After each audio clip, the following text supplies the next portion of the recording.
શક્તિભાઈ શું લાગે છે આ વખતે શું થશે ગુજરાતમાં? સાચું કહો તો બહુ સારું લાગે. અને એટલે જ તમે જુઓ ને, મતદાન થયા પછી કોઈ ભાજપવાળો કહે છે કે 5 લાખથી જીતશું, કોઈ બોલ્યું, કોઈનું સ્ટેટમેન્ટ આવ્યું. અમારી મહેનત એ એક પલ્લુમાં અને સાથોસાથ બીજા પલ્લુમાં જોઈએ તો ભારતીય જનતા પાર્ટી.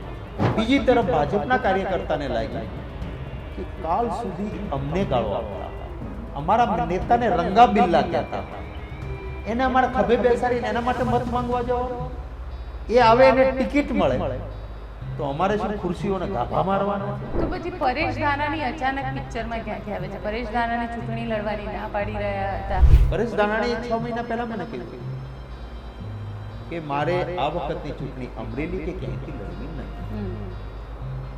અને એ તો અણવર બનવાની વાત કરતા હતા. અણવર બનવાની વાત વરરાજા મને બનવાની કહ્યું. અને એ પછી મેં પણ એને થોડો ઇમોશનલ બ્લેકમેલ કર્યો. એક બાજુ તો હું અમારી દીકરીઓને કહે છો કે જવતલિયો ભાઈ બેઠો છે, માથું આપી દઈશું. માથું નથી માંગતો, ઉમેદવારી માંગુ છું. ના કેમ પાડી કહેતા રહે? વિચાર, મુખ્યમંત્રી કોણ બને ને મારી લડાઈ કોની છે? કોંગ્રેસ તો મુખ્યમંત્રી બનશે, મારા માટે સર્વસ્વ આવી ગયું છે. હું જ મુખ્યમંત્રી નો. ચૂંટણી આવે ત્યારે જ કામ કરું. પણ અત્યાર સુધી કોંગ્રેસની સાયકોલોજી આ એક ક્ષત્રિય સમાજનો આગેવાન કમલમ પર જવું છે એમ કરીને એરપોર્ટમાંથી નીકળે, ઝપાચપીમાં પાઘડી પડી ગઈ. તમે જોજો, તાપલી મારીને એની પાઘડી પાડવામાં, જાઓ તમારી આબરૂ પાડી, થાય તે કરી લેજો. આ અહંકાર. ક્રાઉડ ફંડિંગ પહેલીવાર આખો કોન્સેપ્ટ જે છે એ કોંગ્રેસના કેન્ડિડેટે, કારણ કે જ્યાં આગળ જરૂર પડે ત્યાં લાજ પણ કાઢતા હતા અને પાલો પર ફેલાવતા હતા. શું કહેશો? ક્રાઉડ ફંડિંગ, લોકો મને મદદ કરે ને મારે આઝાદીની લડાઈ લડવી, એ મહાત્મા ગાંધીજી છે. મારી લડાઈ વિચારધારાની ભારતીય જનતા પાર્ટી સામે, કોંગ્રેસની અંદર. મારી લડાઈ કોઈની પણ સાથે. લોકસભાની ચૂંટણી માટે 5મા ફેઝનું મતદાન પૂર્ણ થઈ ચૂક્યું છે. હવે 2 ફેઝ જ બાકી છે અને 1 જૂને એક્ઝિટ પોલ સામે આવશે અને 4 જૂને એકચ્યુઅલ રિઝલ્ટ સામે આવશે. આ પહેલાં આપણી સાથે અત્યારે શક્તિસિંહ ગોહિલ સર જોડાયા છે, ગુજરાત કોંગ્રેસના અધ્યક્ષ, અને તેમને જ સીધા સવાલ પૂછીએ કે શક્તિભાઈ શું લાગે છે આ વખતે શું થશે ગુજરાતમાં? સાચું કહો તો બહુ સારું લાગે છે. લોકોનો હૃદયપૂર્વક આભાર માનીશ. આખરે લોકશાહીમાં જનતા જનાર્દન છે. અમારે આ ચૂંટણી છે ને એ પેલી સીધી દોડની જ નહીં, વિઘ્ન દોડવાળી ચૂંટણી હતી. અને વિઘ્ન દોડ હોવા છતાં લોકોના આશીર્વાદ અને સમર્થન સાથે હતું. 2017-18ની સાલમાં તમારા સંસદ સભ્યોએ તમને 14,56,000 રૂપિયા રોકડા દાન કેમ આપ્યું હતું એમ કરીને ચૂંટણી જાહેર થઈ અને એ જ સમયે અમારા 11 એકાઉન્ટ ફ્રીઝ કરી દીધા, અમારી એફડી રોકી દીધી, વગર પૈસે ચૂંટણી લડવાની. પણ આખરે લોકોનો પ્રેમ અને આશીર્વાદ હોય છે ત્યારે વગર પૈસે પણ ચૂંટણી લડી શકાય છે. નહીં તો પહેલાં તો શરૂઆતમાં આપને ખ્યાલ હશે કે ભારતીય જનતા પાર્ટીવાળા કહેતા હતા ઉમેદવાર જ નહીં મળે કોંગ્રેસને. પછી આપે બધાએ પણ આભાર માનીશ કે બહુ બધા મિત્રોએ કહ્યું, ઓન કેમેરા પણ કહ્યું કે ભાઈ કોંગ્રેસે ઉમેદવાર તો બહુ સરસ આપ્યા અને સારા ઉમેદવાર મક્કમતાથી લડે એવા આપ્યા અને લોકોને ગમે કે આ માણસને સંસદ સભ્ય બનાવવો જોઈએ એવા ઉમેદવાર, તો સારા ઉમેદવાર આવ્યા. એ પછી ભારતીય જનતા પાર્ટીના હાથગંડા હતા કે ફોર્મ રદ કરાવી દઈશું, પછી તું કે ફોર્મ પાછા ખેંચાવી લઈશું. એક સુરતને બાદ કરતા કોઈ પણ જગ્યાએ એમાં એ ફાયવા નહીં. અને લોકોનો પ્રેમ અને આશીર્વાદ, એક જબરજસ્ત જન સમર્થન મળ્યું છે. એટલે કહું છું કે સારું. સમગ્ર દેશમાં પણ એક જે પરિસ્થિતિ ઊભી થઈ છે, હું હરિયાણા હતો, અહીંયાની ચૂંટણી પૂરી થયા પછી પક્ષે મને હરિયાણાનો પહેલાં પ્રભારી રહ્યો હતો, ત્યાંથી કાર્યકર્તાઓની ઉમેદવારોની માંગ હતી તો હું હતો ત્યાં 4 દિવસ. 10 બેઠકો છે લોકસભાની, ગયા વખતે 0 હતા અમે. પણ આ વખતે ગોપીબેન લોકો જ કહેતા હતા, પત્રકાર મિત્રો, મેં પ્રેસ કોન્ફરન્સ કરી ત્યારે કહેતા હતા કે તમારી 7 થી 8 સીટ તો પાકી છે અને કદાચ 10-10 કોંગ્રેસ આવે તો પણ ના આવે. તો આપે પૂછ્યું કેવું લાગે છે? આવું સાંભળીએ ત્યારે સારું લાગે છે. અચ્છા, આવું સાંભળો ત્યારે સારું લાગે છે, પણ ગુજરાતનું તમારું આકલન શું કહે છે? કારણ કે ગુજરાતના તો અધ્યક્ષ છો આપ, અને 25માંથી કેટલી સીટ પર તમારું આકલન શું કહી રહ્યું છે? હું હંમેશા કહેતો હોઉં છું, મને બહુ બધા મિત્રો આ દરેક ચૂંટણી વખતે પૂછતા હોય છે. હું હંમેશા કહેતો હોઉં છું કે હું ભારતીય જનતા પાર્ટી જેવો અહંકારી નથી કે એ 25માંથી 25 એ બીજું હું કોઈ જ્યોતિષી નથી કે ભવિષ્યવાણી ભાંખું. હું એમાં માનતો હોઉં છું કે કર્મણે વાધિકાર અસ્તે માં ફલેશુ કદાચ. આપણું કર્મ આપણી તાકાતથી પૂરા દિલથી કરો અને પછી ફળની અપેક્ષા રાખ્યા વગર ઈશ્વર પર છોડો. જે આવે એનો સ્વીકાર કરો. અને એટલે હું કોઈ આંકડાઓમાં નહીં પડું. હું અભિનંદન આપીશ મારા ઉમેદવારોને. મક્કમતાથી બધે જ લડ્યા છે અને આભાર માનીશ મારા કાર્યકર્તાઓનો અને ગુજરાતની જનતાનો કે જે એક વગર પૈસાની ચૂંટણી લડવાનો સમય આવ્યો તો એમાં ખૂબ સારી રીતે સહકાર આપ્યો બધી જ જ્ઞાતિ વર્ગ ધર્મના ભાઈઓએ. કારણ કે ભારતીય જનતા પાર્ટીનો અહંકાર હતો. એ અહંકારની સામે અમે જે ચૂંટણી લડવા ગયા એમાં લોકોનો પ્રેમ મળ્યો છે. એટલે આંકડામાં આપે કહ્યું કે કેટલી 25માંથી, તો એ આંકડાની બાબતમાં હું નહીં પડું, પણ મને વિશ્વાસ છે કે લોકોનો જે રીતે પ્રેમ અને આશીર્વાદ હતો એક ઉત્સાહજનક અને સારા, ભલે 2014 અને 2019 હું સ્વીકારું છું કે અમે એક પણ બેઠક નહોતા જીતી શક્યા અને ગેપ પણ મોટો હતો, પરંતુ એ આ વખતે પરિણામોમાં દેખાશે. અને એટલે જ તમે જુઓ ને, મતદાન થયા પછી કોઈ ભાજપવાળો કહે છે કે 5 લાખથી જીતશું, કોઈ બોલ્યું, કોઈનું સ્ટેટમેન્ટ આવ્યું અને કોઈએ કીધું કે 25-25 જીતવાના છે. કારણ કે એમને પણ વાસ્તવિકતા સમજાણી છે કે લોકો આ વખતે ભારતીય જનતા પાર્ટી સાથે નહોતા. અચ્છા, આપ કહી રહ્યા છો લોકો ભારતીય જનતા પાર્ટી સાથે નહોતા, પણ તમારું આકલન તમને કઈ કઈ સીટ એવી લાગે છે કે જ્યાં ભાજપ જીતી શકે, ભાજપ કે કોંગ્રેસ જીતી શકે? બંને દ્રષ્ટિથી જોઉં તો હું એમ કહીશ કે 25-25 બેઠક પર અમારા ઉમેદવારો મક્કમતાથી લડ્યા છે.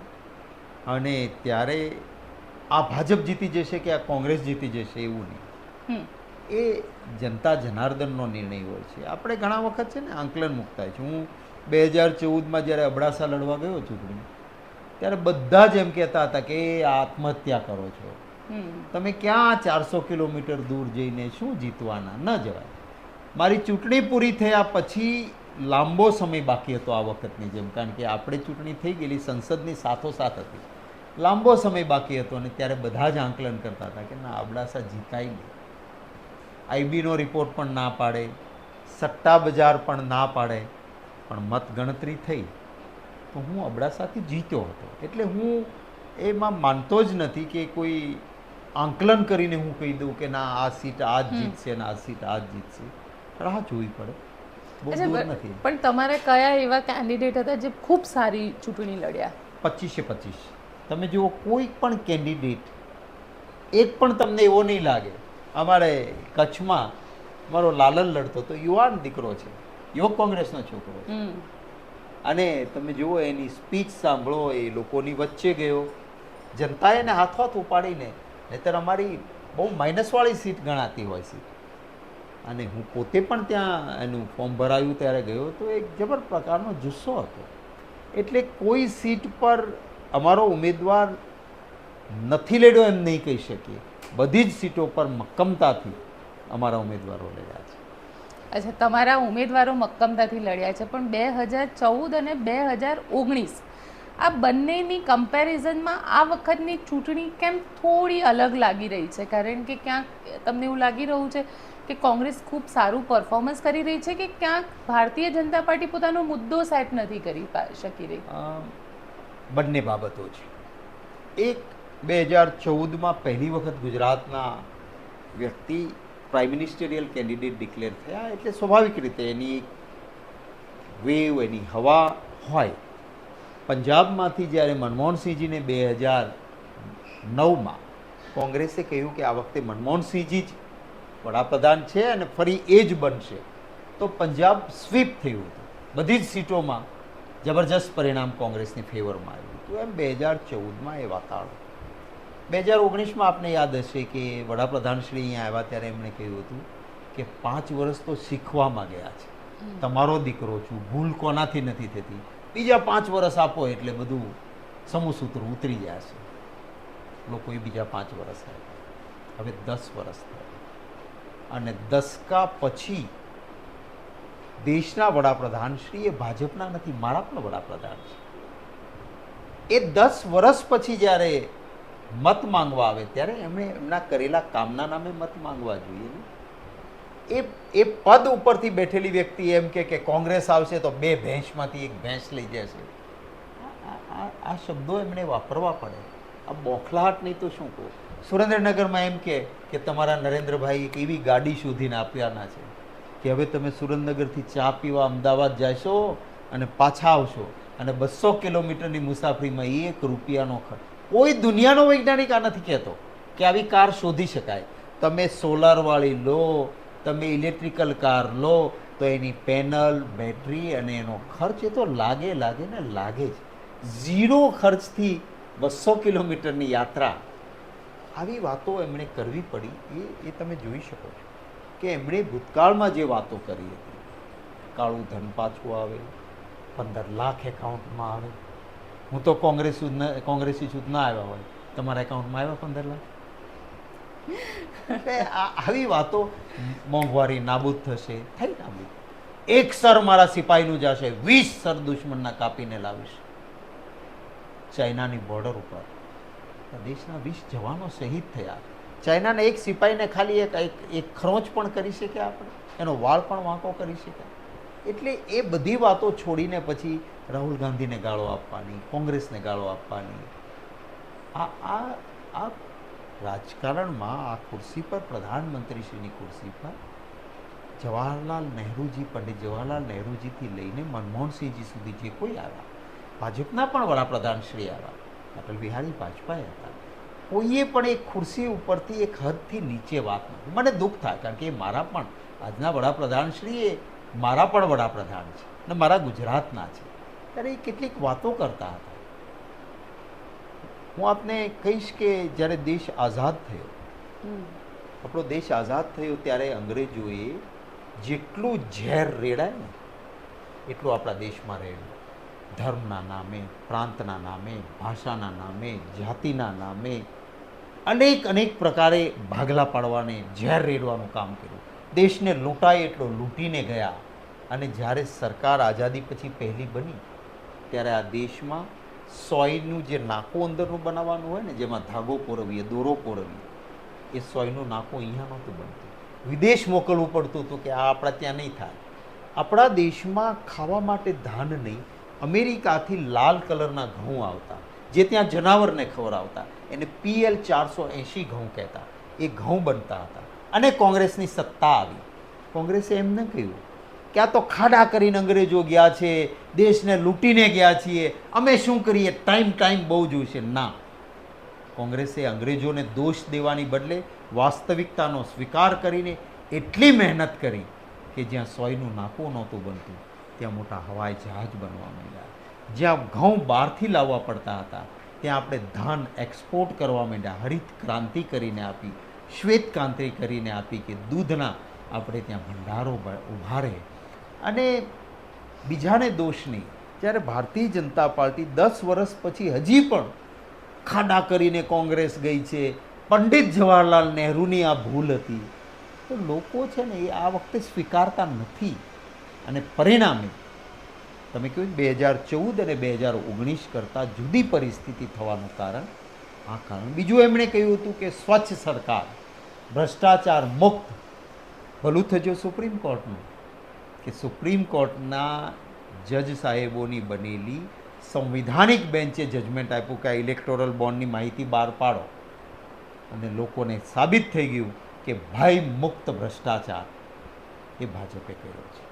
અને કંઈક એક બીજો મુદ્દો પણ આવ્યો કે જે આ વખતે તમે જોજો તો તમે અમદાવાદ શહેર કે મોટા શહેરોમાં ભાજપના કાર્યકર્તાઓ મતદાનના દિવસે થાળી વગાડી નીકળતા હતા અને ઘેર ઘેર જતા હતા. આ વખતે કાર્યકરી દેખાયો તમને? ભાજપના કાર્યકર્તાઓ ખુદ હડતાલ ઉપર હતા એવું કહીએ તો ચાલે. કારણ કે કોંગ્રેસને એનો ફાયદો મળ્યો. કોંગ્રેસને પ્લસ પોઈન્ટ મળ્યો એ પહેલી વાત કે રાહુલ ગાંધીજીએ જે પદયાત્રા કરી એ પછી એ રાહુલ ગાંધીની ઇમેજ બદલાઈ. પપ્પુ કરીને જે કહેતા હતા એને લાગ્યું નો, હિયર ઇઝ ધ લીડર, અહીંયા નેતા છે.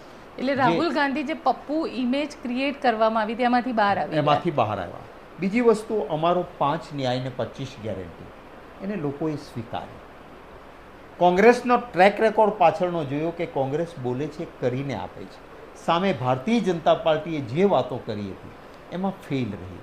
ભાજપનો કાર્યકર્તા હડતાલ પર હતો અને કોંગ્રેસનો કાર્યકર્તા ખૂબ સક્રિય હતો કે આપણી જવાબદારી છે, હવે મુશ્કેલીનો સમય છે. મેં ઉમેદવારો, કેટલાક મજબૂત ઉમેદવાર જેને કહો છો તમે, એ કેટલાક લડવાની ના પાડતા હતા, પણ મેં વિનંતી કરી કે કોંગ્રેસને જરૂર છે આજે, તમે મજબૂત કેન્ડિડેટ છો બીજા માંગનારા કરતાં. તો એમણે સહર્ષ સ્વીકાર્યું કે યસ, પાછી પાણી નહીં કરીએ, લડીશું. કોંગ્રેસનો કાર્યકર્તા પણ વગર પૈસે, કંઈ વાંધો નહીં, અમારા એકાઉન્ટ ફ્રીઝ કર્યા, અમે ફાળો પણ આપીશું અને ઘરના પૈસા વાપરીશું. સલામ છે આ કોંગ્રેસના કાર્યકર્તા. બીજી તરફ ભાજપના કાર્યકર્તાને લાગ્યું કે કાલ સુધી અમને ગાળો આપતા હોય, અમારા નેતાને રંગા બિલ્લા કહેતા હોય, એને અમારા ખભે બેસાડીને એના માટે મત માંગવા જવાનું, એ આવે એને ટિકિટ મળે તો અમારે શું ખુરશીઓને ગાભા મારવાના છે? અમે શું ગાભા પાર્ટી છીએ? સોશિયલ મીડિયા પર જોજો, ભાજપના કાર્યકર્તાઓએ જ આ ટ્રેન્ડ કર્યું, ગાભા પાર્ટી છીએ. શું અમે ગાભા પાર્ટી છીએ? એક બહુ વાયરલ થયો પેલો ભાજપનો જ કાર્યકર્તાનો વિડીયો કે ભાજપનો દંડો, ભાજપનો ઝંડો, મારનારોય ભાજપનો, માર ખાનારોય ભાજપનો. આ સ્થિતિ જે અમરેલીમાં ઘટના બની એ પછી થઈ. તો આ બધી જ બાબતો છે એના પરિણામે. અને આખરે લોકશાહીમાં લોકોમાં આવે છે, જનતામાં આવે છે. જનતાના આશીર્વાદ આ વખતે કોંગ્રેસ સાથે હતા. તમે કહી રહ્યા છો જનતાના આશીર્વાદ હતા, જે પ્રતિસાદ મળ્યો એ ખૂબ સારો મળ્યો તમને. આ પ્રતિસાદને કન્ટિન્યુ કઈ રીતે કરશે કોંગ્રેસ? કારણ કે હવે પાછળ ને પાછળ જોવા જઈએ તો જિલ્લા પંચાયત, તાલુકા પંચાયતની ચૂંટણીઓ આવી રહી છે, પછી નગરપાલિકાની ચૂંટણીઓ આવી રહી છે. આ બધામાં કોંગ્રેસને, કારણ કે કોંગ્રેસ માટે સૌથી મોટી ચેલેન્જ એ હશે કે કોંગ્રેસ એને કન્ટિન્યુ કરવાનું છે, એ કઈ રીતે કરશે? પહેલી વાત તો એ છે કે ચૂંટણી આવે ત્યારે જ કામ કરવું.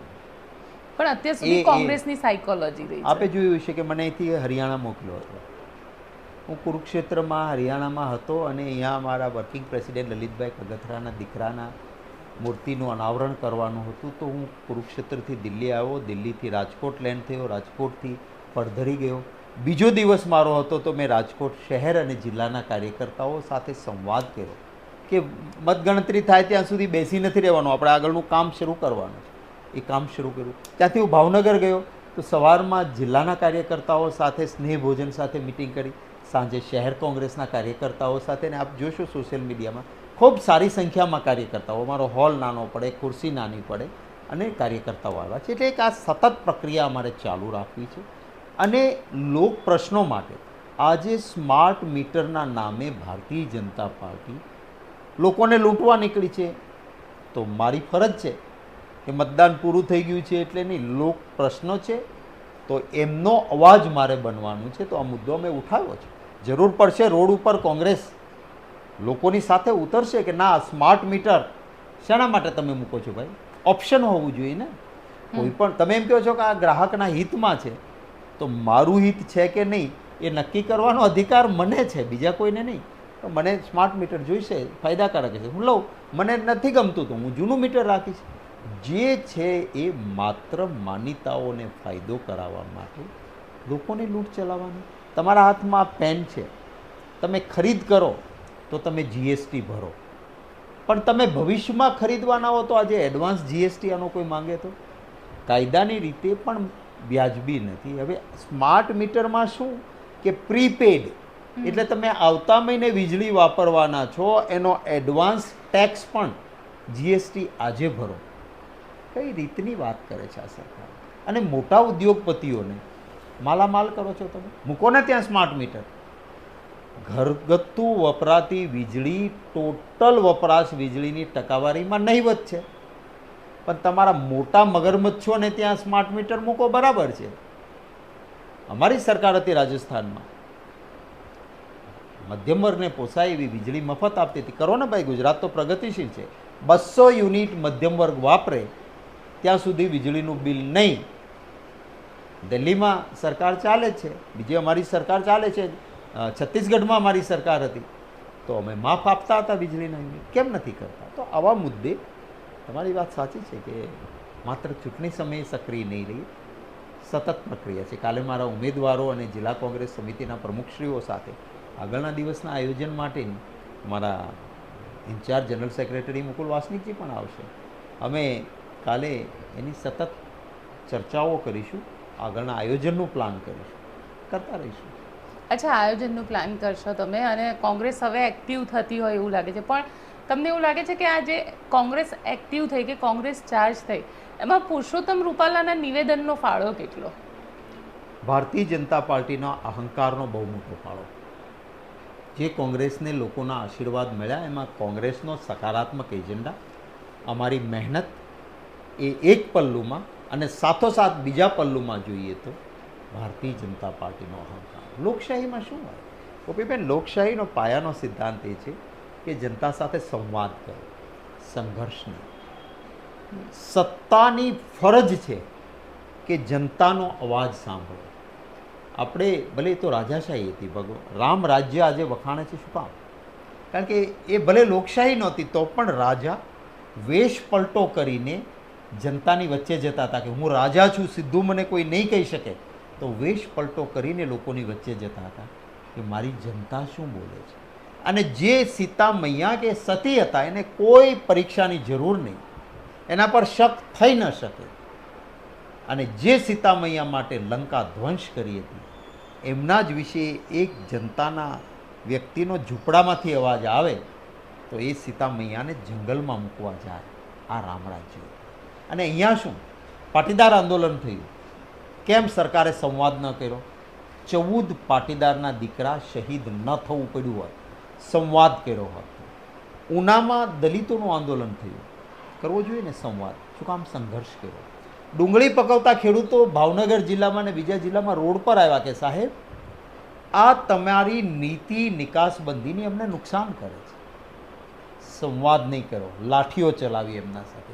માલધારી સમાજે કહ્યું કે અમારા ગૌચરનો પ્રશ્ન છે, અમારા ઢોર તમે ડબ્બે પૂરો છો, વાત કરો અમારા સાથે. સંવાદ નહીં, સંઘર્ષ કરો. આંગણવાડીની બહેનો હોય, ફિક્સ પગારનો કર્મચારી હોય, આઉટસોર્સિંગનો કર્મચારી હોય, જે કર્મચારી જૂની પેન્શન યોજના માંગતો હતો, કોઈની પણ સાથે સંવાદ નહીં, ભાજપે સંઘર્ષ કર્યો. અને એટલા માટે પણ હું સ્વીકારું છું ભાજપના અહંકાર. પુરુષોત્તમ રૂપાલા બોલ્યા પછી માંગ શું કરી બધાએ કે આ અમારી બહેનો દીકરીઓનું અપમાન છે. બધા સમાજ હતા એમાં, માત્ર રાજપૂત ક્ષત્રિય સમાજ નહીં, તમામ સમાજની ભાવના હતી કે ભાઈ તમે બીજારે વધારે કાંઈ નહીં, એમના પત્નીને ટિકિટ આપી દો, એમના દીકરીને ટિકિટ આપી દો, અમારી વાત પૂરી થઈ જાય. જે માણસે બહેનો દીકરીઓની વિશે અપશબ્દ બોલ્યા છે એને હટાવો. અને આનો પહેલો ગુનો નથી, ભૂતકાળમાં આવું કર્યું છે, પણ ભાજપનો અહંકાર હતો કે તમે કહો છો એમ તો નહીં જ. હું પોતે આજે સુફિયાણી વાતો કરું એમ નહીં. હું મિનિસ્ટર હતો, આરોગ્ય વિભાગનો મંત્રી હતો. રેસિડેન્સ ડૉક્ટરોએ હડતાલ પાડી, આંદોલન ચાલતું હતું. આંદોલન ચાલે ને ત્યારે સરકારને પોલીસ અધિકારી પૂછે કે સાહેબ આને કેમ ટેકલ કરીએ. મને પોલીસ કમિશનરનો ફોન આવ્યો. મેં એમને કહ્યું કે આ આંદોલન કરવાનો એમને અધિકાર છે, કોઈ બળ પ્રયોગ નથી કરવાનો, પ્રેમથી વાત કરજો, અને હું કાલે એમને મળવા આવું છું. મને ત્યાંના ઝોનના પોલીસ અધિકારીનો સાહેબ ના આવતા હો, આ લોકો કારણ વગરના ધક્કા ચડાવે, સૂત્રોચ્ચાર કરે છે, તમારી વિરુદ્ધ પણ સૂત્રોચ્ચાર થાય. કંઈ વાંધો નહીં, જે અમને ફૂલનો હાર પહેરાવે એ જોડાનોય પહેરાવે. હું ગયો ત્યાં, એમની વચ્ચે બેઠો, એમની 3 માંગણીઓ મેં ત્યાં ને ત્યાં સ્વીકારી. 2 માંગણી માટે મેં કહ્યું કે બજેટ સુધી રાહ જોજો, બજેટમાં કરી આપીશ. 1 માંગણી તમારી છે હું નહીં સ્વીકારું. એટલી વાત એમણે મારી સ્વીકારી. જે આંદોલન કરતા હતા એ આંદોલન પૂરું થયું, મારી જિંદાબાદ કરી, હું ત્યાંથી બહાર નીકળ્યો. તો આવો સંવાદ ભારતીય જનતા પાર્ટીએ, તમે એક દાખલો બતાવો કે આંદોલન ચાલતું હોય, પછી એ ઠાકોર સમાજનું હોય, પાટીદાર સમાજનું હોય, ક્ષત્રિય સમાજનું હોય, માલધારીનું હોય, કર્મચારીનું હોય, ક્યારેય સંવાદ કર્યો? અને એ અહંકારના કારણે પણ હું માનું છું કે ગુજરાતની જનતાને થયું કે આ બહુ થઈ ગયું, હવે અમને પાઠ ભણાવવો પડશે. એટલે એમનો પણ આભાર માનીશ કે જનતા જનાર્દને આ વાતને લઈને ક્યાંક બૂથ પર હું નબળો પડતો હતો તો આંદોલનકારી વ્યક્તિઓએ કહ્યું કે અમે બૂથ સંભાળીશું. ઘણી જગ્યાએ એવું થયું. આભાર માનું છું હું. આ આંદોલન ચાલતું હતું ત્યારે તમે કદાચ આપણી આ યુટ્યુબ ઉપર એક નાની વિડીયો મળશે, આપ જોજો. એક ક્ષત્રિય સમાજનો આગેવાન કમલમ પર જવું છે એમ કરીને એરપોર્ટમાંથી નીકળે, ઝપાઝપીમાં પાઘડી પડી જાય એવું ને, આમ તમે જોજો, તાપલી મારીને એની પાઘડી પાડવામાં આવી. જાઓ તમારી આબરૂ પાડી થાય તે કરી લેજો. આ અહંકાર હતો. અને અહંકાર તો સોનાની નગરી હતી, એનોય નથી તૂટ્યો. ના પરિણામે ફાયદો થશે, જરૂર થશે. કોંગ્રેસને એનો સીધો ફાયદો કેટલી સીટ ઉપર લાગે છે? તમામ સીટો પર ચોક્કસ. અને માત્ર આ આંદોલનની મેં આપને ગણાવ્યા અત્યાર સુધી જેને જેને એમણે અન્યાય કર્યો હતો એ બધા જ સમાજ વર્ગ ધર્મની લાગણી એ હતી કે નહીં આ અતિ થયું છે. જેમ પાંડવ 5 ગામથી સમાધાન કરવા તૈયાર હોય તો એમ કે સોયનું નાકું ઊભું રહે એટલી જગ્યાએ નહીં આપીએ, ત્યારે કુરુક્ષેત્ર થાય. એવી જ રીતે આ વખતે ભાજપના અહંકાર પછી જે વાત ઊભી થઈને એમાં સહેજ પણ નહીં સ્વીકાર થયો, પરિણામ તો ભોગવવું પડશે અને આવશે. તમે કહી રહ્યા છો કે પરિણામ ભોગવવું પડશે અને આવશે પણ ખરું, પણ સવાલ અહીંયા એ આવી રહ્યો છે કે 2 ઇલેક્શન પહેલાં જ્યાં સુધી પુરુષોત્તમ રૂપાલાએ સ્ટેટમેન્ટ નહોતું આપ્યું ત્યાં સુધી કોંગ્રેસ ચૂંટણીમાં ક્યાંય નહોતી દેખાતી. ભારતીય જનતા પાર્ટી 5 લાખની લીડથી જીતવાની વાર્તા કરી રહી હતી અને એ વાત ઉપર જ એવું કહેવાતું હતું કે કેટલી સીટ ઉપર આવશે ને શું થશે. ચર્ચા લીડની થતી હતી, કોમ્પિટિશનની થતી જ નહોતી. કોંગ્રેસે ઉમેદવારની જે પસંદગી કરી એ પસંદગીમાં પણ પુરુષોત્તમ રૂપાલાનો એપિસોડ એટલો જ માયને રાખે છે? ના, એ થોડું લેટ આવ્યું. અમારી પસંદગી આપને ખ્યાલ આપું તો કે અમે આ વખતે બહુ વહેલી પ્રક્રિયા શરૂ કરી હતી. પહેલી વખત અમે મતપેટીઓ મૂકી અને કાર્યકર્તાઓને કહ્યું કે આપ ખાનગી રીતે આપનો મત આપો કે આ ચૂંટણી આ વિસ્તારમાં આપણે જીતવી હોય તો મુખ્ય 3 કારણો કયા, કઈ 3 બાબત કરવી જોઈએ અને તમારી દ્રષ્ટિએ ફર્સ્ટ, સેકન્ડ, થર્ડ કોણ ઉમેદવાર હોવા જોઈએ અને શા માટે એ તમે આપો. મારા કાર્યકર્તાઓએ જે મુખ્ય કાર્યકર્તાઓએ મતપેટીમાં ખાનગી ધોરણે બૂથ બનાવ્યા હતા, અભિપ્રાય આપો. એટલે વિધિન પાર્ટી ઇન્ટરનલ ડેમોક્રેસી, પક્ષની અંદર એક આંતરિક લોકશાહી અમે ઊભી કરી. એ જે નામો આવ્યા એમાં કોને કેટલા મત મળ્યા છે એ જોયું, એનું તારણ કાઢ્યું. પછી એક અમારી ઇન્ડિપેન્ડન્ટ એજન્સી, અમારી પાસે પૈસાની મર્યાદા હતી પણ એકાદી ઇન્ડિપેન્ડન્ટ એજન્સી મારફત અમે થોડું સર્વે પણ કરાવ્યું કે લોકો આ નામો આપણી પાસે આવ્યા, હવે લોકોમાં પૂછો તો લોકો શું માને છે, લોકોનો અભિપ્રાય લીધો. એ પછી નેતાઓ સાથે ચર્ચા કરી. કોઈક જગ્યાએ કાર્યકર્તા ઈચ્છતા હોય કે ગોપીબેન ચૂંટણી લડે તો સારું, ગોપીબેન કે ભાઈ ના મારે ચૂંટણી નથી લડવી, તો એમને મળ્યા, પરશું કર્યું, એમને સમજાવ્યા અને કોઈ ભેદભાવ નથી રાખ્યો. મારી લડાઈ વિચારધારાની ભારતીય જનતા પાર્ટી સામે છે. કોંગ્રેસની અંદર મારી લડાઈ કોઈની પણ સાથે નથી. અને મને કહેતા આનંદ છે કે મને આ ચૂંટણી હું લડ્યો છું એમાં એક પણ નેતાએ ક્યાંય પણ પરેશાન નથી કર્યો, એક પણ કાર્યકર્તાએ મારી વિરુદ્ધમાં ક્યાંય પરેશાની ઊભી નથી કરી. એટલે મેં એક થોડું લાંબુ થઈ જશે પણ એક વાર્તા વાંચી. એ વાર્તા એવી હોય છે કે રાજા સવારમાં સિંહાસન પર બેસે અને એના રાજ્યના તમામ લોકો પગે લાગવા આવે અને રાજાને બધા માટે આદરનો ભાવ થાય. અચાનક નગરશેઠ જ્યારે પગે લાગે ત્યારે રાજાને એના પ્રત્યે અણગમો લાગે. એટલે રાજાએ એના મંત્રીને કહ્યું કે આવું ન થવું જોઈએ, બધા જ પગે લાગે છે, આદર થાય છે, આ નગરશેઠ પગે લાગે તો મને એના માટે અભાવો કેમ આવે છે, દુર્ભાવ કેમ થાય છે, તપાસ કરો. કેટલું અઘરું કામ કોઈના મનમાંથી જાણવું. પણ મંત્રી હોશિયાર હતો એટલે એણે ધીમે ધીમે કરીને નગરશેઠની સાથે મિત્રતા ઊભી કરી અને એવી છાપ પડી ગઈ કે ગાઢ મિત્રો છે બંને. સમય ગયો. પછી એને નગર શેઠને કહ્યું કે ક્યારેક ક્યારેક તમે ચિંતામાં આવો એવું લાગે છે, તો શું કારણ છે? નગર શેઠે કીધું કે તમને ખ્યાલ છે આજથી 6 મહિના પહેલાં રાજા માંદા પડ્યા હતા. તો કે હા. તો કે મારે વૈદરાજને મેં પૂછ્યું ને, એને કીધું કે લગભગ આમાંથી રાજા જીવતા નહીં થાય. હવે રાજા ગુજરી જાય તો ખૂબ ચંદનની જરૂર પડે અને મોંઘે માંગ્યા પૈસા મળે. એટલે મેં એક સ્ટીમર ભરીને ચંદન મંગાવીને રાખ્યું. હવે રાજા તો હાજા થઈ ગયા. હવે મેં બધા પૈસા ચંદનમાં રોક્યા છે. કોક લેવા આવે તો ચાંદલો કરવા લઈ જાય તો આટલું ચંદન મારું વેચાય છે. એટલે હવે તો કે આ રાજા મરે તો જ મારું ચંદન વેચાય, એ વિચારે મન દુઃખી થાય છે. એટલે ક્યારેક આ તમે ભાઈબંધ છો એટલે કહેવાય, બાકી તો રાજા મરવાની કલ્પના કરું છું એવી ખબર પડે તો મને સૂળીએ ચડાવે. આ તો આપણે અંગત મિત્રો થઈ ગયા છે એટલે વાત કરી. મંત્રી ડાયો હતો.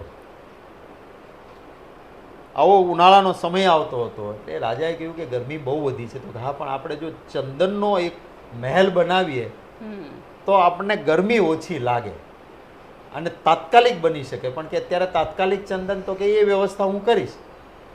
શેઠનું, નગર શેઠનું બધું ચંદન રાજે ખરીદ્યું. રાજા માટે મહેલ ચંદનનો બન્યો. રાજા ખુશ, શેઠને પૈસા પૂરા મળી ગયા, શેઠ ખુશ. બીજે દિવસે પગે લાગવા ગયા પછી રાજાને દુર્ભાવ નહીં આવ્યો અને મંત્રીને બોલાવીને કહ્યું કે કંઈક જુદું થઈ ગયું. આજે મને નગર શેઠ માટે દુર્ભાવ નથી આવ્યો. નગર શેઠ નો આવ્યો ને, રાજા તમારું કામ પતી ગયું, હું તમને કારણ નહીં કહું. રાજા મરે ને મારું ચંદન વેચાય આવો વિચાર હતો ત્યાં સુધી દુર્ભાવ આવતો હતો. એ વિચાર ગયો, દુર્ભાવ ગયો. મેં નક્કી કર્યું છે કે મારી લડાઈ વિચારધારાની ભાજપ સામે છે. મને કોઈ કોંગ્રેસના નેતા માટે દુર્ભાવ આવવો જ ન જોઈએ. મુખ્યમંત્રી કોણ બને ની મારી લડાઈ થોડી છે. કોંગ્રેસનો મુખ્યમંત્રી બનશે, મારા માટે સર્વસ્વ આવી ગયું છે. હું જ મુખ્યમંત્રી નો, મારી વિચારધારાનો મુખ્યમંત્રી બેઠો છે તો એનું બારણું ખોલીને જઈ શકીશ. ગુજરાતમાં મારી પરિકલ્પના છે, એક સેવાની સાધના માટેના વિચાર છે, એ અમલ કરશે તો શું ફરક પડશે? મેં કોઈના માટે દુર્ભાવ રાખ્યો નથી અને સામે પ્રતિબિંબ પણ એવું જ આવ્યું છે કે કોઈ પણ નેતાને મારી સાથે વિવાદ નથી. આટલા ઉમેદવાર અમે નક્કી કર્યા 5 વિધાનસભા લડવા માટે અને 26 પાર્લામેન્ટ લડવા માટે. અમારા પ્રદેશ ઇલેક્શન કમિટીમાં ખૂબ મોટું લિસ્ટ છે. એક પણ વ્યક્તિનો મારા સાથે વિવાદ કે વિરોધ નથી થયો, કારણ કે મારા માટે મારો કોઈ હતો જ નહીં. સારો તે મારો. ક્યાંક વાત બે કરવાની તો મેં કહ્યું કે ના, આના બદલે આપણે આમ કરીએ તો કેમ.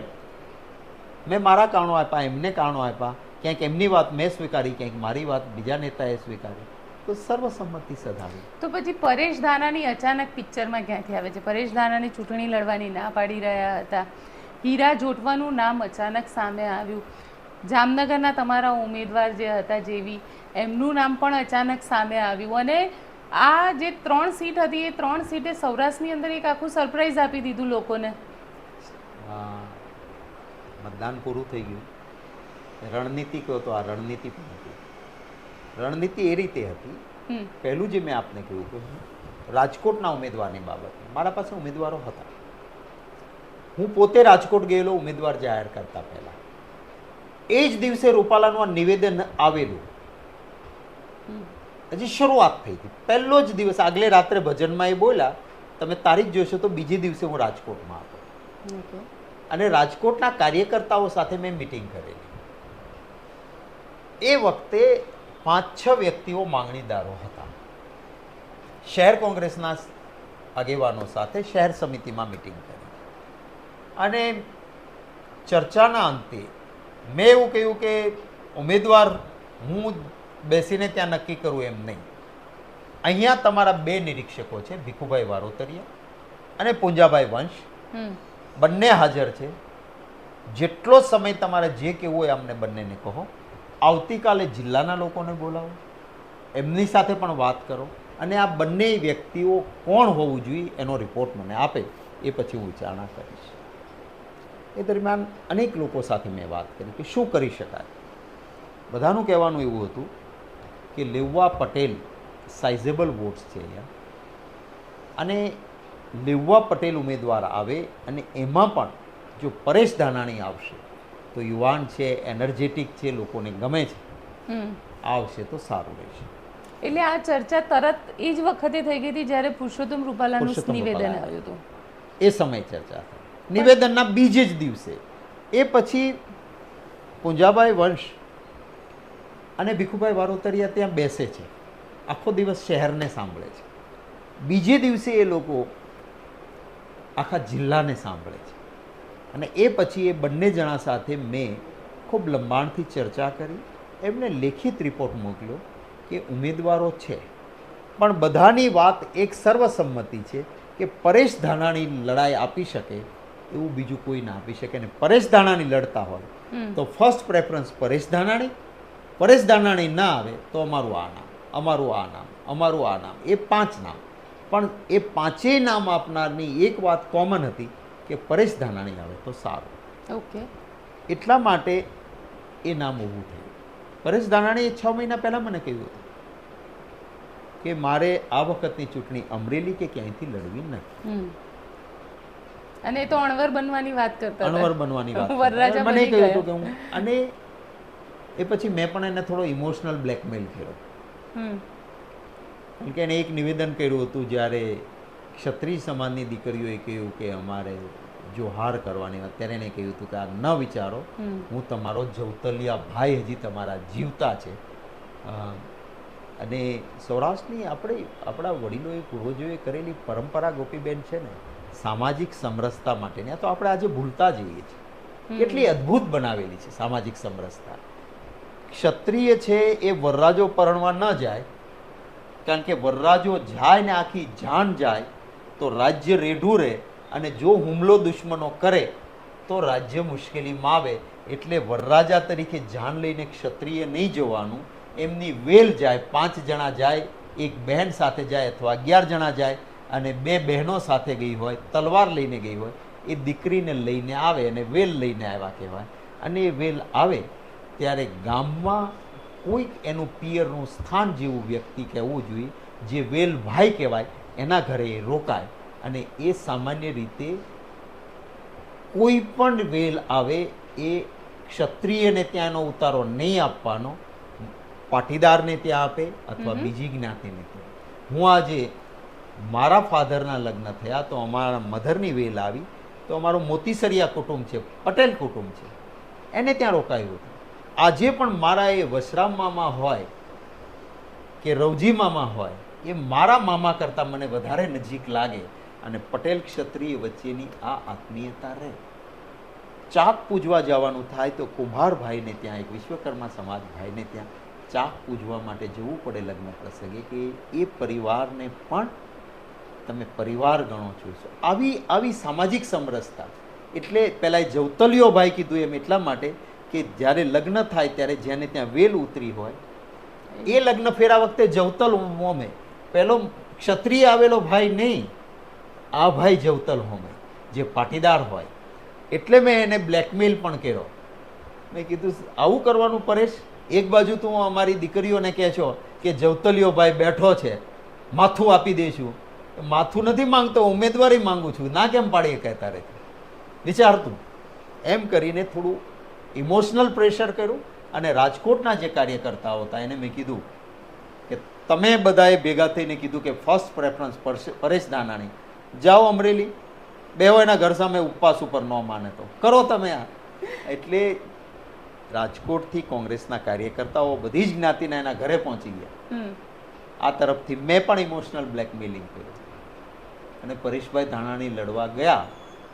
હું જાણતો હતો, એને પોતે પણ મને કહ્યું હતું કે રાજકોટનું પરિણામ ભૂલી જાઓ, પણ હું લડવા જઈશ, કે લેઉવા પટેલ ત્યાં લડવા જશે તો મારી સુરેન્દ્રનગરની બેઠક, મારી જામનગરની બેઠક અને મારી જુનાગઢની બેઠક, મારી પોરબંદરની બેઠકમાં પણ કરંટ આવશે. એ કર્યું, એનો ફાયદો મળ્યો. આ કેટલીક રણનીતિઓ હોય છે જે કાયમી ચૂંટણી પહેલાં કેમેરા માટે નથી હોતી. તમે મને આજ સવાલ ચૂંટણી પહેલાં પૂછ્યો હતો ત્યારે કે તમારી રણનીતિ શું, તો મેં કહ્યું હતું કે રણનીતિ છે કેમેરાની આંખ માટે ના હોય. કહું તો મને નુકસાન થાય. આજે મતદાન થઈ ગયું છે એટલે હું આપને કહું છું કે મારે જોઈતું હતું ત્યાં લેવા પટેલ મેં 4 ઉમેદવારો હતા અને નરેશ પટેલે એટલે અને જ આભાર અને માન્યો અને મેં તમારો? માણાવદરમાં કડવા પાટીદારને આપી ટિકિટ. ત્યાં મને બીજા માનતા હતા એને મેં સમજાવ્યા કે નહીં, અહીંયા મારે કડવા પાટીદાર આપે. સુરેન્દ્રનગરમાં મેં તળપદા કોળી જ્ઞાતિના ઋત્વિકભાઈને ઉમેદવાર ત્યાં પણ જાતિવાદ આખો ઊભો ઊભો થયો. થયો અને એનો ફાયદો થયો. એટલે જે લોકો કહેતા હતા કે 5 લાખથી જીતીશું, એમને મહાત મળી. હું બીજો એક ચોક્કસ કહીશ કે આ આંદોલન થયું એમાં હમ. ક્ષત્રિય સમાજને વર્સિસ ઓલ કોમ્યુનિટી કરી નાખીશું એવું ભાજપને હતું કે ક્ષત્રિય સમાજમાં બહુ બહુ તો રાજપૂતો આવશે, કાઠીભાઈઓ આવશે, નાડોદા ભાઈઓ આવશે કે કારડિયા ભાઈઓ આવશે કે આ જ્ઞાતિઓ કદાચ એક બાજુ થઈ જાય તો મત અને કેટલા વર્ગ એના વિગ્રહ. વર્સિસ બધી જ જ્ઞાતિને ઊભી કરી દઈશું. હમ. આભાર માનીશ. રક્ષયતે ઇતિ ક્ષત્રિય હમ. એવું કહેવાય છે અને એ જ સ્વભાવ બતાવ્યો એમણે. કોઈની તોડફોડ ના કરી, કોઈ પણ જ્ઞાતિની વિરુદ્ધ નહીં બોલ્યા, એટલું નહીં, બધી જ્ઞાતિને ભેગો રાખવાનો પ્રયત્ન કર્યો. રાજકોટમાં હજારોનું સંમેલન થયું અને જોયું કે અહીંયા એક ટીટોડીનો માળો છે ને એમાં 4 ઈંડા છે. તો ક્ષત્રિયોએ પહેરો ભર્યો ત્યાં કે આ ટીટોડીના ઈંડાને નુકસાન ન થવું જોઈએ અને લાખોની મેદની ભેગી થાય તો એની વચ્ચે એક ટીટોડીનું ઈંડું પણ આપણાથી એને ક્ષતિ ન થવી જોઈએ એ ભાવથી જાળવ્યું. એટલે ભાજપની જે દાનત હતી, ભાગલા પડાવી દઈશું, આ સંકલન સમિતિમાં 2ને ખરીદી લઈશું, 2ને ડરાવી દઈશું, 2ને સમજાવી લઈશું અને સંકલન સમિતિ તૂટી જશે. આવી બધી મેલી મુરાદ હતી એમની, હમ. સફળ ન થયા. અચ્છા, તમે કહો છો મેલી મુરાદ પૂરી ન થઈ, પરંતુ ક્યાંક એવું પણ કહેવાયું કે કોંગ્રેસ પણ આ ક્ષત્રિય આંદોલનની પાછળ છે. તો અત્યાર સુધી અમે લડાવી ન હોય. અમારાથી જો આખો સમાજ રાજકીય રીતે જ ઊભો થઈ જવાનો હોય હમ. તો અત્યાર સુધી ક્યારેય ના કેમ કર્યું? તમે સ્વીકારતા નથી. ભારતીય જનતા પાર્ટી વાળાને મારે કહેવું છે કે ભાજપ એ સ્વીકારતું નથી કે તમે ભયંકર ભૂલ કરી. તમારો ઉમેદવારે આ શબ્દો ન વાપરવા જોઈએ અને વપરાયા પછી ભારતીય જનતા પાર્ટીએ ભૂલ કરનારને દંડ કરવો જોઈએ કે ભાઈ તમે હટી જાઓ. તો શું હું ઊભું કરી શકતા સંગઠન? હું કાંઈ કોમવાદી જ્ઞાતિવાદી તરીકે કોઈ પણ રાજનેતા એક હદથી વધારે ક્યારેય ના કરી શકે. પરંતુ જ્યારે સંવેદનાઓને તમે કોઈની નુકસાન કરો છો હમ. ત્યારે પરિસ્થિતિ પેદા થતી હોય છે. એવી આ પરિસ્થિતિ પેદા થાય. આ ઊભી કરેલી પરિસ્થિતિ ન થાય. હું ગમે તેટલો કોમ્બાત કરવા જાઉં, લાજ અને ઘૂંઘટમાં રહેતી, સમાજની વ્યવસ્થામાં રહેતી દીકરી કે માં એ રોડ ઉપર ઉતરે નહીં. એ મારા કહેવાથી કે અને આવું કહીને વધારે ઉશ્કેરાય કે આ કોંગ્રેસ આની પાછળ છે. આ પણ અપમાન હતું સમાજનું. જે સમાજ એક અસ્મિતા માટે લડાઈ લડતો હોય એ સમાજને ભારતીય જનતા પાર્ટી વાળા એમ કે ભાજપના પ્રદેશ પ્રમુખનું નિવેદન હતું કે આ તો કોંગ્રેસનું પ્રેરિત છે. આ સમાજનું અપમાન હતું. એટલે વારંવાર ભૂલ પર ભૂલ, ભૂલ પર ભૂલ, દાજા પર ડામ ડામ ડામ દેવાનું કર્યું. હું ઈચ્છતો હતો દેશના વડાપ્રધાન શ્રી આવ્યા અને હું ચોક્કસ માનતો હતો કે આજે એ એમના વક્તવ્યમાં ચોક્કસ આ બહેનો દીકરીઓના અપમાનવાળી વાત કરીને ક્ષત્રિય સમાજનું દિલ જીતી લેશે. આ અપેક્ષા હતી મારી. એમણે આ વાત ન કરી. એટલું નહીં, એમને એવું કહ્યું કે રાહુલ ગાંધીએ મોદી સમાજનું અપમાન કર્યું. હવે રાહુલ ગાંધીએ તો લલિત મોદી, નીરવ મોદી દેશને લૂંટીને ગયા છે. આ મોદીઓ ચોર છે એમ કહ્યું હતું, જે સુપ્રીમ કોર્ટે પણ માન્ય રાખીને રાહુલ ગાંધીને રાહત આપી. એમ છતાં લલિત મોદીને, નીરવ મોદીને કહ્યું તો એનું પ્રધાનમંત્રીશ્રીને પોતાના સમાજને ખોટું લાગ્યું. તો દેશની બહેનો દીકરીઓ, કારણ કે રાજા મહારાજા એ માત્ર ક્ષત્રિયો કે રાજપૂતો નહોતા. બહુમતી જરૂર એમની હતી, પણ એ સિવાયના પણ આહિર સમાજ પણ ક્ષત્રિય સમાજમાં આવે છે. યદુવંશી રાજાઓ હતા, બ્રાહ્મણ સમાજના રજવાડાઓ હતા, આ પાટીદાર કહેવાય જ એટલા માટે કે એમની પાસે પટ્ટા હતા ને એમનો એટલો વિસ્તાર સ્વતંત્ર રજવાડું હતું એટલે પાટીદાર કહેવાયા. આદિવાસી અને ભીલ પણ રાજાઓ હતા. નાના નાના વિશ્વકર્મા સમાજના ભાઈઓને પણ કોઈ 2 ગામ આપ્યા, 5 ગામ, ક્યારેય કોઈ સારો પરાક્રમ કર્યું ને મળ્યા તો એમનું સ્વતંત્ર રજવાડું થઈ ગયું હતું. એટલે તમામ વર્ગ, ધર્મ, જ્ઞાતિના લોકોને લાગતું હતું કે અમારી બહેનો દીકરીઓનું અપમાન છે. પણ એમ છતાં જે ભારતીય જનતા પાર્ટીએ પોતાની મેલી મુરાદો જ રાખી કે તોડી દઈશું, ફોડી દઈશું, એના કારણે આ પરિસ્થિતિ. અને આ અસર લાંબા ગાળે રહેવાની છે. આ અસર ફૂકી નહીં. જ્યારે કોઈ અસ્મિતાની લડાઈમાં તમે અહંકારથી સાથે ચાલો, આ શું થયું? આ અહંકાર જ નહીં ને. આ જે જાટ સમાજ, હું હરિયાણામાં જઈને આવ્યો, જ્યાં 0 સીટ અમારી હતી, એ 10માંથી 7 સીટ લોકો એમ કહેતા હોય કે 100% 7 સીટ આવે છે. શું કામ થયું? કારણ કે એક જાટ દીકરીને એ આજે તમે હું કોઈ પણ જગ્યાએ, કોઈ પણ દીકરી માટે, કોઈ પણ જગ્યાએ, કોઈ પણ વ્યક્તિએ ભૂલ કરી હોય એને સજા થાય જ. હું માનું જ છું એમાં, કોઈનો બચાવ હું નથી કરતો. પણ જે એક મેડલિસ્ટ દીકરી એમ કે મારી સાથે તમારા ભાજપના સંસદ સભ્યએ દુર્વ્યવહાર કર્યો છે, એની વાત તમે ના સાંભળો. એ જાટ ખેડૂતો બોર્ડર પર શહીદ થયા કરે, તમે એની વાત ના સાંભળો. એના કારણે ત્યાં જાટ સમાજ અગેન્સ્ટ છે અને ગામમાં ઘૂસવા નથી દેતા. જેમ અહીંયા આંદોલન થતા હતા એવા ત્યાં હરિયાણામાં આંદોલન થાય છે, મંડપો તોડી નાખે છે. આખરે જનતા જનાર્દન મોટી છે. આ વાત સ્વીકારવી જોઈએ. એ સ્વીકારતા નથી.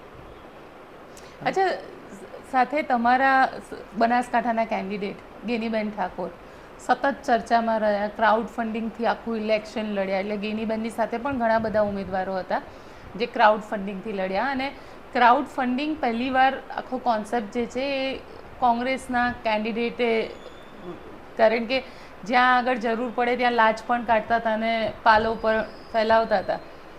શું કહેશો? હું ચોક્કસ એક વાત કહીશ કે વિપરીત સંજોગોમાં મેં કહ્યું કે અમારે વિઘ્ન દોડ જેવું હતું.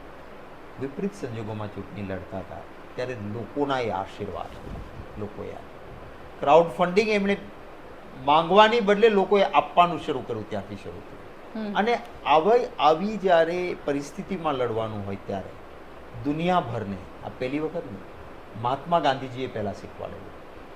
આઝાદીની લડાઈ વખતે અંગ્રેજો સામે લડવા માટે ક્રાઉડ ફંડિંગ, લોકો મને મદદ કરે ને મારે આઝાદીની લડાઈ લડવી છે, એ મહાત્મા ગાંધીજીએ શરૂઆત કરી અને ત્યારે એ શરૂ થઈ. અહીંયા આ વખતે અમારા એકાઉન્ટ્સ બધા બંધ કર્યા હતા, એફડી ફ્રીઝ કરી હતી, ત્યારે બીજો રસ્તો નહોતો.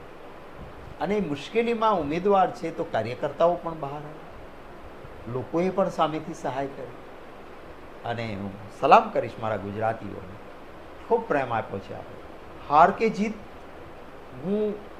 હું હંમેશા માનું છું. જીતનો જ ઇતિહાસ લખાય એવું જરૂરી નથી. હા, હલ્દી ઘાટીની લડાઈ મહારાણા પ્રતાપ લડે છે. આ યુદ્ધ મહારાણા પ્રતાપ જીતતા નથી, આ યુદ્ધ એ હારી જાય છે. પણ હલ્દી ઘાટીનું નામ લો તો મહારાણા પ્રતાપ જ આવે. એ લડાઈમાં લડનારો કોણ જીત્યો હતો એની ઇતિહાસે નોંધ જ નથી લીધી. કોણ જીત્યો હતો એનું નામ સુદ્ધા નથી લીધું, કોઈને ખબર નથી. તમે કેવા સિદ્ધાંત સાથે લડો છો ને એનું મહત્વ છે, જીતનું મહત્વ નથી. દરેક બાજી શતરંજની પાંડવો હાર્યા જ કર્યા છે, દરેક બાજી હારતા આવે. અને ત્યારે ભીમ પૂછે છે ધર્મરાજા કે શું સિદ્ધાંતની વાતો કરો છો? ઓલો શકુની ને દુર્યોધનની જોડી છે, કપટ કરે છે ને તમે જીતી જાઓ છો. તમે હારો છો ને એ જીતતા રહે છે, બે કપટ કરીને. ત્યારે ધર્મરાજા કહે છે કે તું કહે છો કપટ કરવાની આપણે, તો કે હા. પછી જીતી જવાય તો કે હા, તો હું માનું છું જીતી જવાય. પણ કપટ કરીને જીતવાનું હોય તો કૌરવોની ને આપણી વચ્ચેનો ભેદ શું? સિદ્ધાંત સાથે લડો, જીત એ આખરી ધ્યેય ન હોય, સિદ્ધાંત માટે વળગી રહો એ આખરી ધ્યેય છે. અને આ બધા જ પછી આખરે તો આનો અંત આવે ત્યારે સિદ્ધાંતવાળા વ્યક્તિઓની જીત થતી હોય છે. ભલે અત્યારે આપણે બધું જ હારતા જઈએ છીએ. અને આખરે એક યુદ્ધ એવું પણ થાય છે કે જે લોકો કપટથી જીતતા હતા એનો સર્વનાશ પણ થાય છે કૌરવો. એટલે આ જે અમારા, મને બહુ ગૌરવથી કહો, અમારા પૂર્વજ છે હમીરજી ગોહિલ, એ લાઠીમાં એમને સોમનાથ સાથે કઈ લેવા દેવા નહીં, એમનું રાજ્ય નહીં, કશું જ નહીં, પણ સોમનાથ પર ચડાઈ આવે છે, સૈન્ય મોટું છે, કંઈ લઈ લેવા માટે નહીં, પણ સોમનાથની રક્ષા માટે મારે જવું જોઈએ. સામે સૈન્ય મોટું છે એટલે નીકળતી વખતે જ નક્કી છે કે જીતવાનું નથી, મરવાનું છે, શહીદ થવાનું છે. અને એટલે નીકળે છે ત્યારે ત્યાં શું કહેવાય છે, લડાઈ લડવા જાઓ છો એમ નહીં, સોમનાથની સખાતે હમીરજી બાપુ સૈન્ય સાથે નીકળ્યા, શહીદ થવા માટે નીકળ્યા છે. એટલે હું મારા ઉમેદવારોને એટલા માટે જ સલામ કરું છું, એમણે એવું જોયું નહીં, સિદ્ધાંત માટે મારે લડવું છે, મારે લડવું છે, તાકાતથી લડ્યા બધા. અને એટલે ઇતિહાસ પણ આ વાતની હું કહું છું જરૂર નોંધ લેશે કે કોંગ્રેસને અનેક વિઘ્નો નાખવામાં આવ્યા, કોઈ ખામી નથી રાખી. સત્તાનો ભરપૂર દુરુપયોગ, પૈસા પાણીની જેમ વહેવડાવ્યા. મારા ઉમેદવારોને ફોર્મ પાછા ખેંચવાના દિવસે કહેતા હતા 15 કરોડ લઈ લો ને, કે આ વખતે 4 લાખથી હાર્યા હતા, જીતવાના ક્યાં છો, 15 કરોડ લઈ લો, બોર્ડ કોર્પોરેશનના ચેરમેન બનાવીશું, આવતી વિધાનસભાની ટિકિટ પાકી. એક પણ ઉમેદવારે ફોર્મ પાછું ના ખેંચ્યું. સલામ છે આમ. અચ્છા, જ્યારે સુરતમાં થયું ત્યારે તમને લાગ્યું હતું કે બધા જ ઉમેદવારને ફરીથી બોલાવવાના, ફરીથી એ લોકો સાથે ચર્ચા કરવા, કારણ કે એ મગજમાં એક ઇનસિક્યોરિટી તો આવી હશે ને કે સુરતનું થઈ ગયું તો હવે બીજા પણ ઉમેદવાર જશે. મને એક તો ઉમેદવારો મૂક્યા ત્યારે જ એમનામાં વિશ્વાસ હતો. હું એમની સાથે સંવાદ જરૂર કરતો હતો. આપ પૂછશો તો ઉમેદવારો કહેશે કે પ્રદેશ પ્રમુખના વારંવાર ફોન આવ્યા, એમના એજન્ટોને ફોન, એમના પરિવારને ના, પણ એમને મુશ્કેલી ઊભી કરશે એવો એ મને ડર નહોતો, એક ખાતરી હતી કે તમામ પ્રકારે મારા ઉમેદવારોને ટોર્ચર કરવામાં આવી રહ્યા છે. તો એ સમયે મરહમનું કામ કરવાનું, બે સારા શબ્દોથી વાત કરવાની મારી ફરજ હતી. હું માત્ર ઉમેદવારો સાથે નહીં, ક્યાંક મારા કાર્યકરો, એમના ઠેકેદારો, ઉમેદવારના, અમારા જિલ્લાના પ્રમુખ, તાલુકા પ્રમુખ, એના સાથે પણ મારો વાત કરવાનો સંવાદ હું ચાલુ જ રાખતો હતો અને વાત કરતો રહેતો હતો. અને એ મારી ફરજનો એક ભાગ હતો. મારા માટે પક્ષ એ કોઈ રાજકીય કાવા દાવાનું પ્લેટફોર્મ નથી, એક મોટો પરિવાર છે, વિચારધારાથી જોડાયેલો પરિવાર છે. અને વિચારધારાથી જોડાયેલો પરિવાર છે ત્યારે એમાં આ બધી ચિંતા હોવી જોઈએ. એ કરી અને ઘણી વખત કહે છે ને કે ઈશ્વર મદદ કરે, તમે સાચા રસ્તે ચાલો ને ગોપીબેન. હું કહું કે હું કંઈ બહુ બળવત્તર છું એવું નહીં, પણ મારી લડત સાચા રસ્તે હતી તો મા ભગવતીની મહેરબાની રહી, ઈશ્વરની કૃપા રહી. અને ઘણા બધા એવા હતા કે જે મારા માટે પ્રાર્થના કરતા હતા, દુઆ કરતા હતા, પ્રેયર કરતા હતા, માથું ક્યાંક જે શ્રદ્ધાની જગ્યાએ નમાવતા હતા, એ મને તાકાત આપતું હતું. અને એમાં લડતમાં કોઈ એવું નહીં કહી શકે કે કોંગ્રેસ લડી ના શકે. કોંગ્રેસ હથિયાર હેઠા મૂક્યા હતા. હું મતદાનના દિવસે મેં નક્કી કર્યું હતું કે હું અમિત શાહના મત વિસ્તારમાં હું કરીશ. મારા કાર્યકરને સૌથી વધારે ત્યાં દબાવે છે તો હું ત્યાં રહીશ. મેં પેન પણ પેલી પકડી તો એના બૂથમાંથી પકડીને જે વિડીયો સૌથી વધારે વાયરલ થઈ, હું ગયો તો એ વિસ્તારના કાર્યકર્તાઓની વચ્ચે ગયો કે કોઈ દાદાગીરી કરે તો એનાથી ડરવું નહીં. આ સ્વભાવ છે, વિવેકપૂર્ણ વિનમ્રતાથી જીવન જીવીએ છીએ, પણ દાદાગીરી સહન કરવાનો સ્વભાવ. અને કદાચ એટલે જ આ વખતે એવું કહેવાયું કે પહેલીવાર એવું લાગ્યું કે કોંગ્રેસ લડી રહી હતી. હા, એ કહું ને કે ઈશ્વર કૃપા કે કોંગ્રેસ લડી રહી છે એવું દરેક એક વ્યક્તિ, કદાચ મારો મતદાર નથી, કદાચ ભારતીય જનતા પાર્ટીનો કાર્યકર્તા છે અથવા નેતા છે, એને પણ એ તો સ્વીકાર્યું કે આવો ભાઈ તમે લડ્યા બરાબર, કોંગ્રેસ લડી. હા, એ અમારા માટે એક ક્રેડિટ છે. ચલો સર, અમારી સાથે વાત કરવા માટે આપનો ખૂબ ખૂબ આભાર. અને છેલ્લો સવાલ એક પૂછી લઉં, 25માંથી હજી પૂછું છું, કેટલી સીટ આવશે કોંગ્રેસની?